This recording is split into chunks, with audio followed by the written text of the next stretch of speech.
প্রথমে ময়দা নিলাম, তার মধ্যে কালো জিরে, সাদা তেল, চিনি, কিছুটা নুন পরিমাণ মতো নিয়ে ময়াম দেওয়ার পর কড়াইশুঁটিটা মিক্সিতে গ্রাইন্ড করে তারপরে ওই কড়াইশুঁটিটা কড়ার মধ্যে দিয়ে একটু আদা বাটা দিয়ে ওটা কষিয়ে নিয়ে তারপরে ময়দার সাথে মিশিয়ে লেচি করলাম। লেচি করার পর তেল দিয়ে বেলে ছোট ছোট করে লুচি বানালাম। এরপর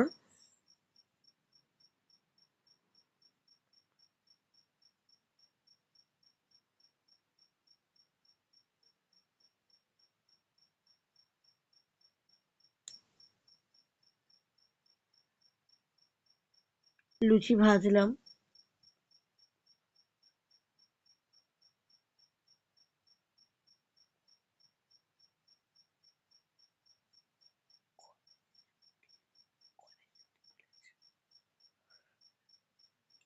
তারপর আলুর দম করলাম কড়াইশুঁটি দিয়ে।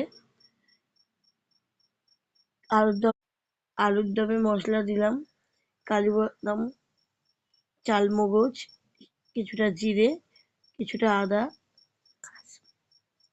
কাশ্মীরি লঙ্কার গুঁড়ো দিয়ে আলুর দম করলাম।